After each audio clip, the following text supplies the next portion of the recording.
As many Texans enter their second or third day without power, with no definitive end in sight, some are questioning how such a widespread meltdown is even possible. The answer lies with Texas's energy grid. So Texas opted long ago to be the only state that maintains its own independent grid from the rest of the country and Canada. This is to avoid federal regulations, but federal regulations also force most electric producers in this country to be further winterized for situations like this.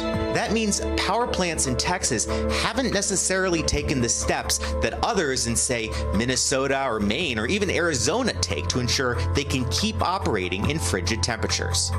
And while other states with interconnected grids can essentially borrow power from each other when demand spikes, Texas's go-it-alone approach left it without anywhere to borrow from. Now, this unusually large storm is exposing the vulnerabilities of that underregulated system as it struggles to cope with wind and ice.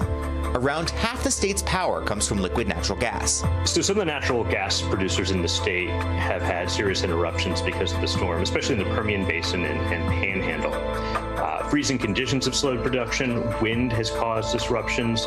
Some have closed because of concerns for employee safety. At the same time, wind turbines across the state are freezing for lack of winterization, and some solar panels are rendered useless by overcast conditions.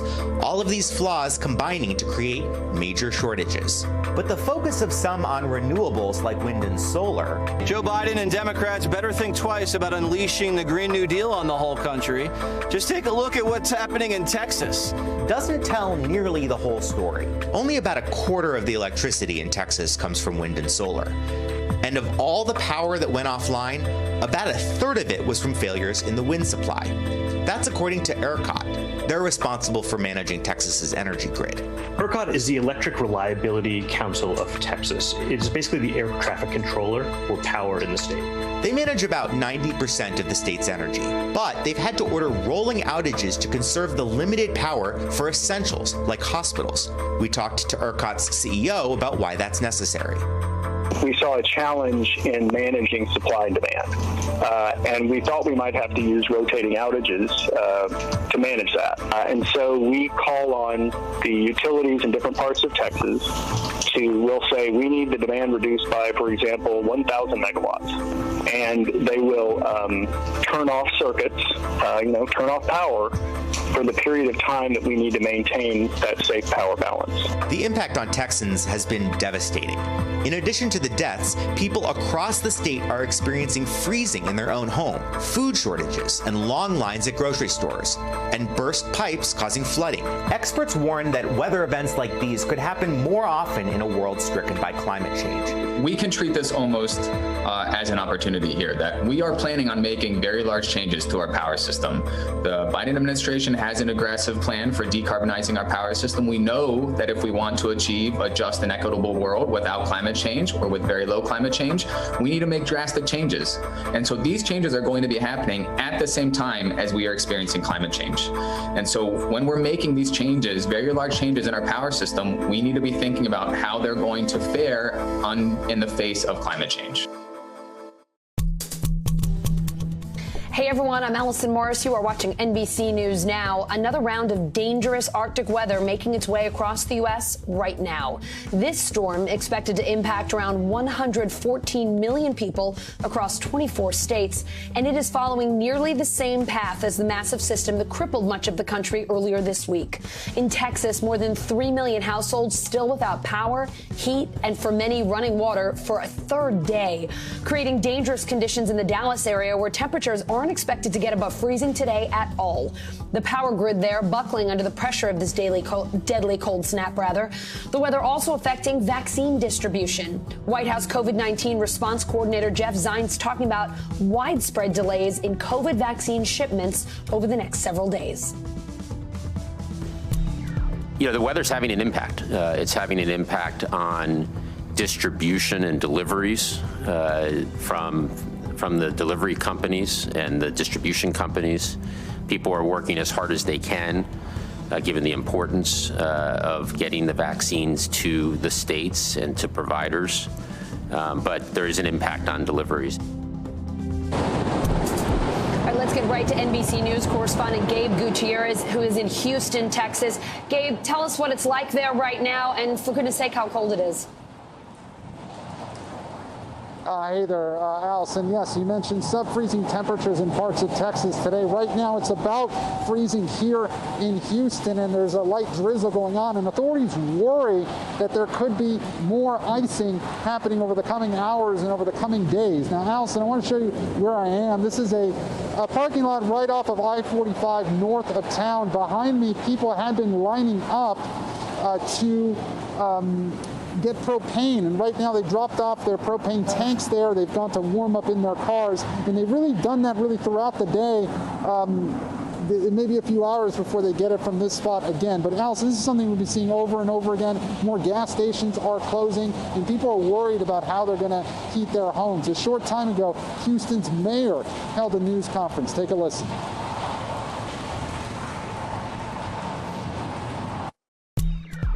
So there are a number of things that we're facing right now. We're still in this winter storm period. Please be patient. So that was Mayor Sylvester Turner, and authorities here in Houston say that more than 1 million people are without power in the Houston region alone. Now, Allison, as you've been reporting, this is something that is really frustrating so many people throughout the state of Texas, is that Texas is operating under its own power grid, unlike the rest of the country. El Paso, though, at the west side of the state is on a different system, and it seems to be functioning just fine. So there are more and more questions at this point about what led up to this. Shouldn't this have been foreseen? ERCOT, a nonprofit that operates the electric grid, they actually were pressed on this earlier today. They're saying they're trying to restore power as quickly as possible, but they have not offered a firm timetable as to when that will happen. They do credit their operators that said that when they started to see the rush on demand because of the lowering temperatures on Monday, they implemented that system of rolling blackouts. They said if that had not happened, that Texas could have been in store for massive blackouts potentially for months to come if they had not taken those measures. But still, Allison, something we've been hearing from residents here in Houston throughout the day, they are just incredibly frustrated that this electric grid buckled under the pressure. Allison? Yeah, and don't be fooled by the fact that we're not necessarily seeing snow behind you. As you said, Gabe, it's about freezing there, and that ground is wet, and that could be a real bad ice situation later. Gabe, thanks so much for your reporting. Please stay safe out there. Thank you. All right, let's get to NBC News meteorologist Bill Cairns for the latest forecast. Bill, tell us more about where this second storm is heading. We're just hearing from Gabe there in Texas. Who could be in line for round two of this winter weather?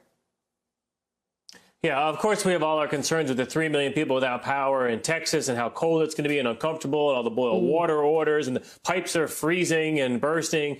There's that issue aside. And then we tracked this separate winter storm, which was this morning, a bad ice storm around Austin. There were additional power outages because of the ice. And now that's starting to slide. The worst of it is in Arkansas and Louisiana. From north of a line of about Alexandria up to southern portions of Arkansas, that's where the freezing rain is. That's where the worst icing is. I just saw some pictures on I-40. There are hundreds of cars and trucks on Interstate 40. They're just dead stopped. It's a parking lot. It's all jammed up. So we got issues there with people, potentially getting stuck on the road through the night tonight as the snow continues there on I-40. And that mess is all heading into Memphis with some steady snow. And then tonight, that heavier snow will move into the Nashville area. And look back at Dallas, still only 26 degrees. Yesterday in Dallas, they were only 18. Yesterday in Dallas was the coldest day they had in 100 years. Crazy. Now, 122 million people are affected by this next winter storm. You can see it there from Tennessee all the way to southern New England. And as we track the storm, the heavier snow now is in Arkansas. This swath of snow will travel tonight about 1,600 miles, with the heaviest snow tomorrow being areas of the Northeast. The icing is taking place, as I mentioned, the worst of it in the blue there, northern Louisiana. And then also, my friends in Virginia and areas of western North Carolina, especially in the mountainous areas, you could have a significant ice storm come tomorrow. So when does it finally warm up for our friends in Texas? As we said, not today. Tomorrow, a little bit better in Houston, not great. Dallas area is still very cold. Temperature still 25 to 30 degrees below normal. Allison, it's not till we get to Saturday or Sunday that things begin to improve. And I want to leave you with this picture. This was taken by the Texas game wardens. There's been so many sea turtle rescues. They're not dead. They were stunned, and just kind of like reptiles do in the winter, they go still. They've been plucking them out of the water. They brought them to the convention center in Corpus Christi. The convention center is full. There's like no room on the floor at all. They're going to revive them, and when it warms up, they'll put them back. Oh, Bill, it has been such a rough week for folks there. It is so great to see those sea turtles being rescued. What a rough week those guys have had. Yes, all of us. Thanks for watching our YouTube channel. Follow today's top stories and breaking news by downloading the NBC News app.